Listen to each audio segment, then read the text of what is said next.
Bismillahirrahmanirrahim. Assalamualaikum warahmatullahi wabarakatuh. Berjumpa kembali dengan saya, Risma Ramdhani. Pada kesempatan ini, saya akan membahas tentang ukuran penyebaran, kecondongan, dan ketinggian pada mata kuliah Statistika Ekonomi. Sebagai pengantar, ukuran-ukuran pemusatan saja belum cukup untuk menerangkan data yang dipelajari. Ya, ukuran pemusatan ini yang kita pelajari di pertemuan sebelumnya ya, tentang mean, modus, median. Sebagai pelengkap digunakan ukuran penyebaran. Kedua ukuran tersebut akan digunakan berulang-ulang dalam statistika inferensi. Di samping ukuran penyebaran, bab ini juga akan membahas ukuran kecondongan dan ukuran ketinggian.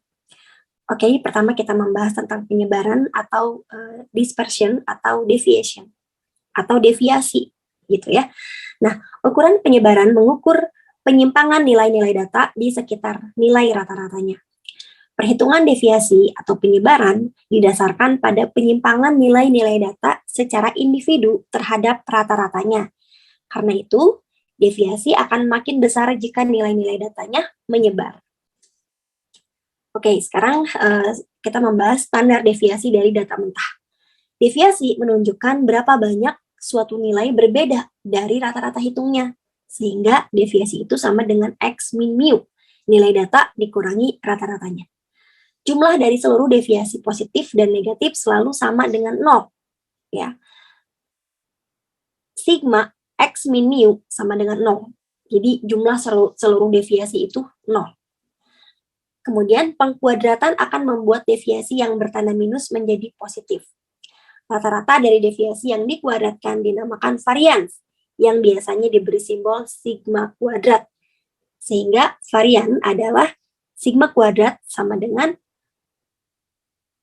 sum dari X min mu pangkat 2 dibagi N, di mana N adalah banyaknya data, dan X ini adalah nilai data, sedangkan mu adalah rata-ratanya. Jadi nilai datanya ini berubah-berubah ya, nanti dijumlahkan, nilai data pertama dikurang rata-rata, dikuadratkan, lalu nilai data kedua dikurang rata-rata dikuadratkan, dan seterusnya ya.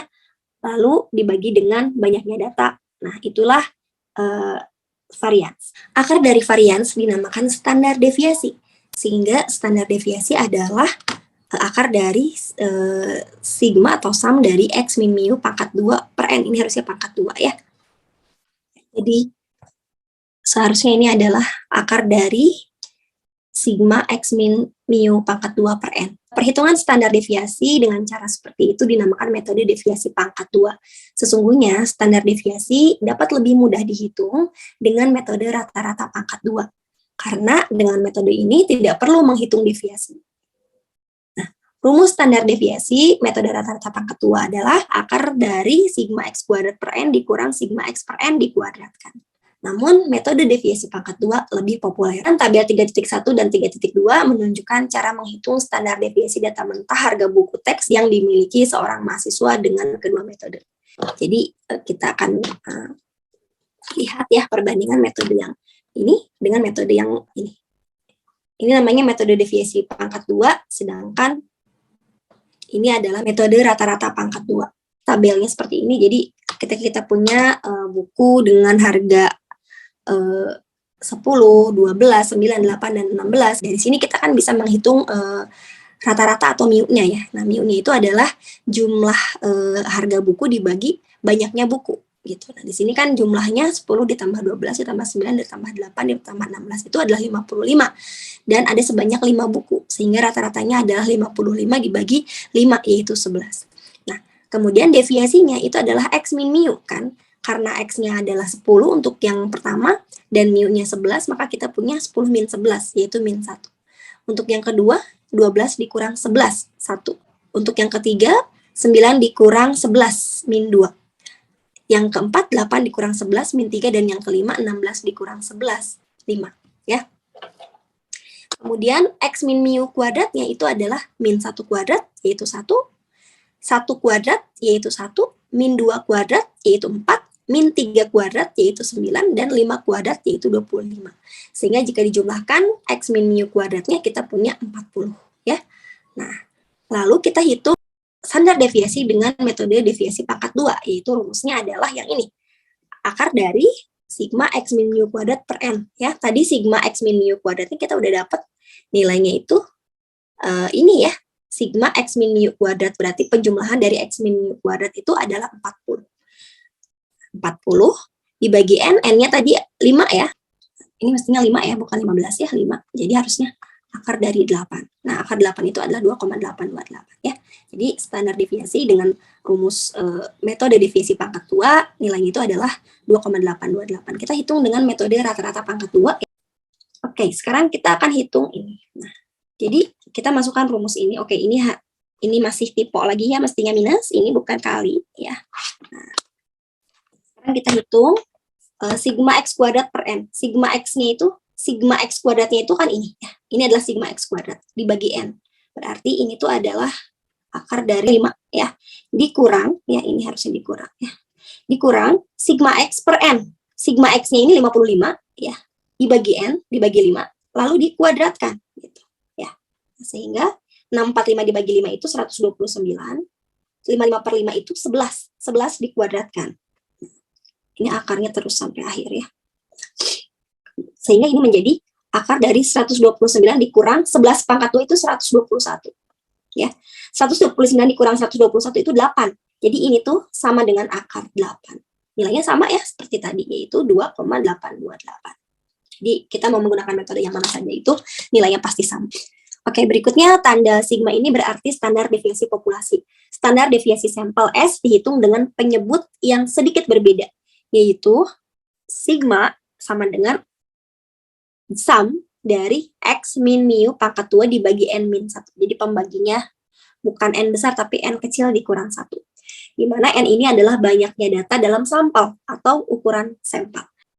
Dengan rumus standar deviasi sampel S akan diperoleh hasil yang lebih baik jika digunakan untuk menduga standar deviasi populasi sigma. Bila N lebih dari 30, maka baik rumus dengan penyebut N maupun N-1 akan memberikan hasil yang hampir sama. Jadi kalau N-nya besar, kita menggunakan rumus ini ataupun yang awal tadi, itu hasilnya akan hampir sama. Oke, tadi kita membahas standar deviasi dari data mentah, sekarang kita membahas standar deviasi dari data yang dikelompokkan. Seperti menghitung rata-rata data dikelompokkan, menemukan standar deviasi dapat dicapai dengan cara langsung dan shortcut. Rumus perkiraan metode langsungnya adalah sigma sama dengan akar dari sum F dikali M min mu pangkat 2 per N. Atau sigma sama dengan akar dari sum F dikali M kuadrat dikurang N dikali mu kuadrat dibagi N besar. Dengan F adalah frekuensi kelas, M kecil adalah titik tengah kelas, N besar adalah jumlah frekuensi, dan mu adalah rata-rata hitung. Dan mu ini rumusnya adalah sigma Fm per N. Oke, sekarang kita punya tabel ini gitu ya. Jadi dari interval kelas ini kita punya frekuensinya ini, dan M-nya ini titik tengah kelas, jadi dari 20 sampai 29 itu titik tengahnya adalah 24,5. Sedangkan untuk yang kelas kedua, dari 30 sampai 39, itu titik tengahnya 34,5. Dan seterusnya, maka kita punya F kali M. F kali M itu berarti untuk baris pertama, 4 dikali 24,5, 98. Baris kedua, 7 dikali 34,5, yaitu 241,5, dan seterusnya. Ya. Nah, frekuensi ini perlu dijumlahkan karena nanti ada rumusnya. Nah, F kali M juga kita jumlahkan hasilnya akan segini. Lalu kita hitung M min mu. M min mu itu berarti 24,5 dikurang mu. Nah, mu-nya itu sendiri rumusnya adalah sigma Fm dibagi N. Sigma Fm dibagi N berarti, atau sum Fm dibagi N ya, jumlah Fm dibagi N. Fm-nya ini 2695 gitu ya. Jadi mu-nya itu adalah sigma Fm dibagi N besar ya.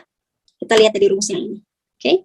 Nah, sigma Fm-nya itu adalah 2695 dibagi N besarnya itu adalah jumlah frekuensi, yaitu 50. Jadi ini hasilnya adalah 53,9 ya. Sehingga nanti M min mu itu adalah 24,5 dikurang 53,9, yaitu hasilnya min 29,4. Dan seterusnya ya. Lalu kita kuadratkan M min mu ini ya, jadi min 29,4 dikuadratkan hasilnya ini gitu ya, dan seterusnya. Lalu kita kalikan F dengan M min mu. Berarti F yang ini F ya, ini F. Ya. 4 dikali 864,36 itu adalah 3.457,4 dan seterusnya. Nanti hasilnya atau jumlahnya itu adalah 13.082. Ini adalah sigma atau sum dari F M min kuadrat. Lalu kita masukkan hasil ini ke rumus standar deviasi untuk data yang dikelompokkan. Nah, ini ada dua rumus, yang kiri atau yang kanan, boleh yang mana saja. Saya beri contoh untuk yang kiri ya. Sigma Fm min mu kuadratnya itu 13.082 ya. N besarnya 50. Bisa dilihat dari sini ya nilainya. Jadi standar deviasi dari data yang dikelompokkan tersebut atau sigmanya adalah akar dari 13.082 dibagi 50, yaitu akar dari 261,64. Nah, kemudian perkiraan standar deviasi dengan metode shortcut ini dirumuskan akar dari sum F dikali D kuadrat per N dikurang sum FD per N dikuadratkan. I-nya itu adalah interval kelas, F-nya itu frekuensi kelas, D-nya itu adalah penyimpangan nomor kelas dari kelas yang diasumsikan sebagai kelas rata-rata. Oke, nah ini contohnya ya. Saya tulis lagi ya, rumusnya seperti ini. Sigma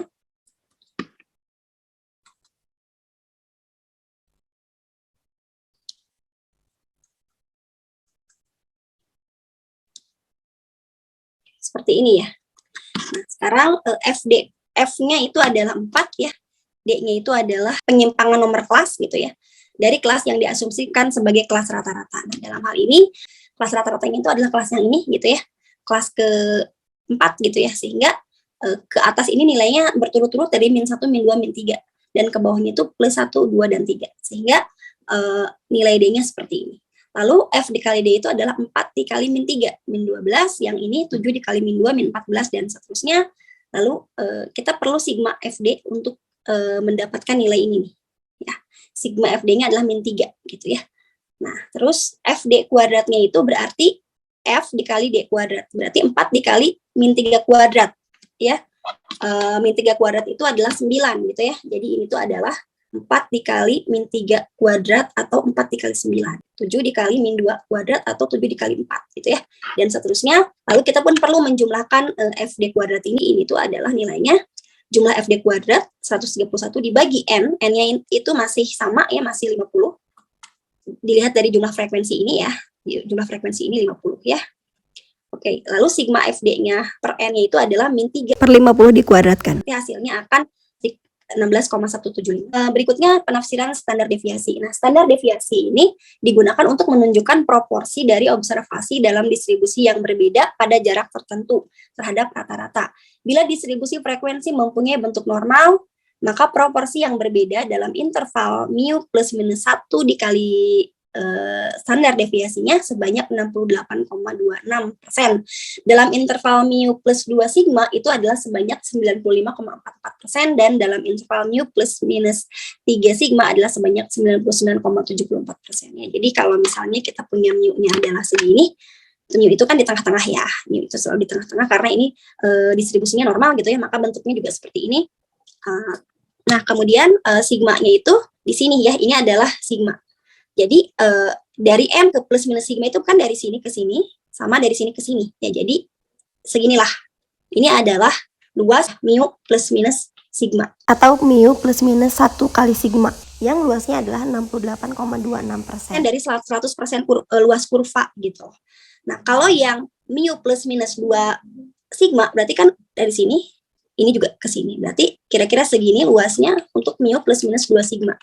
Nah, ini tuh luasnya itu kira-kira 95,44% dari total luas kurva ini. Dan dalam interval mu plus minus 3 sigma, berarti di sini sama di sini batasnya, berarti segini kurvanya hampir full, tapi belum full gitu ya, karena masih ada lagi ke sini ke sekali gitu. Nah, jadi luas daerah dengan batas min 3 sigma sampai 3 sigma ini adalah sebanyak 99,74% dari total 100% luas kurva. Luas di bawah kurva ini gitu ya. Kira-kira ilustrasinya seperti itu. Nah, berikutnya beberapa distribusi frekuensi dengan rata-rata yang sama dan standar deviasi yang berlainan terlihat pada gambar 3.2. Sementara beberapa distribusi frekuensi dengan standar yang sama terlihat pada gambar 3.3. Bila dua distribusi memiliki rata-rata yang sama dengan standar deviasi yang berbeda, maka untuk distribusi dengan standar lebih kecil akan memiliki nilai observasi yang lebih terkonsentrasi di sekitar rata-ratanya. Nah, gambar 32 ini adalah distribusi dengan rata-ratanya sama, ya, rata-ratanya tuh di sini, di mu-nya sini, tapi standar deviasinya berbeda. Kurva yang ini, ya, yang pertama ini berbeda standar deviasinya dengan kurva yang kedua. Berbeda juga dengan kurva yang ketiga ini, ya. Dilihatnya dari ketinggiannya gitu ya.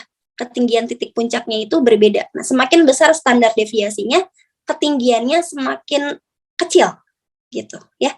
Jadi yang perendah ini standar deviasinya lebih besar daripada yang tinggi ini gitu. Nah, sedangkan gambar 33 ini adalah distribusi frekuensi dengan standar sama gitu ya. Jadi yang ini dengan yang ini ada 3 kurva ya. Standarnya sama karena bentuknya sama gitu, ketinggiannya sama seperti ini persis. Namun di sini beda-beda rata-ratanya, ada yang di sini, ada yang di sini, dan ada yang di sini gitu ya. Oke, berikutnya kita akan membahas tentang ketidaksamaan Chebyshev. Nah, Chebyshev telah membuktikan bahwa untuk setiap kelompok data, apapun bentuk distribusinya, proporsi nilai data yang terletak dalam interval mu plus minus z sigma sekurang-kurangnya adalah 1 min 1 per z kuadrat, di mana mu-nya adalah rata-rata hitung, sigma adalah standar deviasi, dan z adalah bilangan positif yang lebih besar dari 1. Nah, sehingga proporsi nilai data yang terletak dalam interval mu plus minus 2 sigma itu adalah kita masukkan ke rumus ini, 1 min 1 per, jadi z-nya 2 ya, kalau 2 sigma berarti z-nya 2. Jadi 1 min 1 per 2 kuadrat atau 1 min 1 per 4 gitu ya. Jadi 1 dikurang 0,25. Hasilnya adalah 0,75 atau 75%. Sedangkan untuk yang Z-nya 3 misalnya, maka 1 min 1 per 3 kuadrat atau 1 min 1 per 9. Ya, hasilnya 88,89%. Keuntungan dari ketidaksamaan Chebyshev adalah penerapannya yang bersifat umum. Kelemahannya terletak pada kata sekurang-kurangnya yang tidak khusus. Misalnya sekurang-kurangnya 75%, ini kan bisa berarti 75% sampai 100%. Berikutnya, ukuran penyebaran lain. Dalam statistika inferensi, statistika menggunakan standar deviasi sebagai ukuran penyebaran. Tetapi, di samping standar deviasi, ada banyak ukuran penyebaran yang lain, seperti rank, mean absolute deviation, dan interquartile rank. Rank dari sekelompok data adalah beda antara nilai terbesar dan nilai terkecil. Rank merupakan ukuran penyebaran yang paling sederhana dan paling kotor. Jumlah dari seluruh deviasi positif dan negatif selalu sama dengan 0, yaitu sum atau penjumlahan dari X min mu adalah 0, di mana X adalah nilai observasi. Karena itu tidak mungkin menghitung deviasi rata-rata tanpa menggunakan nilai mutlak. Sehingga rumus deviasi rata-rata adalah sum dari nilai mutlak X min mu dibagi N, di mana mu adalah rata-rata hitung dan N besar adalah jumlah frekuensi. Deviasi rata-rata data dikelompokkan diperkirakan dengan rumus sum F dikali nilai mutlak M min mu per N besar, di mana F adalah frekuensi kelas dan M adalah titik tengah kelas. Ukuran penyebaran yang lain adalah beda antara kuartil ketiga dan kuartil pertama. Perbedaan ini Q3 min Q1 ya, ini adalah beda atau selisih antara kuartil ketiga dengan kuartil pertama. Q3 min Q1. Nah, ini adalah interquartile rank yang menunjukkan lebar interval yang berisi paro tengah dari kelompok data. Sementara deviasi kuartil dirumuskan sebagai Q3 min Q1 dibagi 2. Jika kita ingin membandingkan penyebaran 2 atau lebih distribusi, maka kita tidak dapat hanya membandingkan ukuran penyebaran masing-masing distribusi. Ukuran penyebaran relatif yang paling populer adalah koefisien variasi atau KV, yaitu persentase standar deviasi suatu distribusi terhadap rata-ratanya. Jadi untuk suatu populasi, KV itu sama dengan sigma per mu dikali 100%, ya. Di mana sigma adalah standar deviasi dan mu adalah rata-rata populasi. Sementara untuk sampel KC sama dengan S per X bar dikali 100%. Ya, di mana S ini adalah standar deviasi sampel dan X bar ini adalah rata-rata sampel, ya. Ini mestinya S ya, bukan sigma. Oke, berikutnya kita membahas tentang kecondongan. Kecondongan menunjukkan penyimpangan dari bentuk distribusi simetris. Jika distribusi frekuensi mempunyai ekor kanan yang lebih panjang dibanding ekor kiri, maka dikatakan distribusi condong ke kanan atau mempunyai kecondongan positif. Jika sebaliknya, dikatakan condong ke kiri atau memiliki kecondongan yang negatif. Untuk distribusi yang tidak simetris, rata-rata, median, dan modusnya mempunyai nilai yang berbeda. Pearson menggunakan hubungan di antara ketiga ukuran pemusatan itu, yaitu rata-rata, median, dan modusnya, untuk merumuskan koefisien kecondongan atau SK, yaitu SK sama dengan mu dikurang modus per sigma. atau SK sama dengan 3 dikali mu dikurang median dibagi sigma. Jika distribusinya tidak simetris, maka koefisien kecondongan akan berkisar antara min 1 dan plus 1, kadang-kadang melebihi nilai mutlak 1. Makin dekat dengan 0 berarti makin simetris. Dengan menggunakan distribusi frekuensi tabel 1.3 diperoleh SK-nya adalah 53,9 dikurang 55,71 dibagi 16,175. Mohon maaf, tabel 1.3-nya tidak diperlihatkan, tapi kita menggunakan rumus ini ya. SK adalah mu dikurang modus dibagi sigma. Nah, ukuran kecondongan lain yang penting dan paling banyak digunakan dilambangkan dengan alfa 3. Nah, untuk data mentah, alfa 3 adalah 1/n dikali sum X min mu pangkat 3 dibagi sigma pangkat 3. Untuk data dikelompokkan, alfa 3 sama dengan 1/n dikali sum dari M min mu pangkat 3 dikali F dibagi sigma pangkat 3. Jika distribusinya simetris, maka alfa 3-nya sama dengan 0. Dari distribusi frekuensi pada tabel 1.3, diperoleh sigma dari M min mu pangkat 3 dikali F sama dengan min 20.408, sehingga alfa 3-nya adalah 1/50 dikali min 20.408 dibagi 16,175 pangkat 3, yaitu min 0,096. Kita gunakan rumus yang ini ya, alfa 3 yang bagian bawah. Berikutnya kita membahas ketinggian. Ukuran ketinggian puncak distribusi dinamakan kurtosis. Ketinggian suatu distribusi biasanya dilihat dengan membandingkan terhadap distribusi normal. Suatu distribusi yang memiliki puncak yang relatif tinggi dinamakan leptokurtik. Distribusi dengan puncak yang hampir mendatar dinamakan platikurtik. Distribusi normal yang memiliki bagian atas tidak mendatar maupun tidak runcing dinamakan mesokurtik. Koefisien kurtosis alfa 4 untuk data mentah dirumuskan sebagai alfa 4 sama dengan 1/n dikali sum dari X min mu pangkat 4 dibagi sigma pangkat 4. Dan untuk data yang dikelompokkan, alfa 4 sama dengan 1/n sum M min mu pangkat 4 dikali F dibagi distribusi normal, alfa 4-nya sama dengan 3. Jika alfa 4 lebih besar dari 3, maka distribusinya Leptokurtik. dan distribusi platikurtik memiliki alfa 4 kurang dari 3. Dari distribusi frekuensi pada tabel 1.3 diperoleh sum M min mu pangkat 4 dikali F sama dengan 7.350.276,5. Sehingga alfa 4-nya adalah 1/50 dikali 7.350.276,5 dibagi 16,175 pangkat 4, yaitu nilainya adalah 2,147. Nah, digunakan rumus yang ini ya, yang bagian bawah dengan 1/n-nya itu adalah 1/50. Kemudian sum dari M min mu pangkat 4 dikali F-nya itu tadi 7 juta sekian, dengan sigmanya itu adalah 16,175. Nah, kurva yang paling tinggi ini merupakan leptokurtik karena memiliki puncak yang relatif tinggi. Kemudian yang tengah ini adalah mesokurtik ya, karena dia memiliki bagian atas yang tidak mendatar maupun tidak runcing gitu ya. Ini sedang gitu ya. Nah, kalau yang bawah ini adalah platikurtik karena puncaknya hampir mendatar gitu ya. Nah, baik, mungkin itu saja yang bisa saya sampaikan. Terima kasih atas perhatiannya. Wassalamualaikum warahmatullahi wabarakatuh.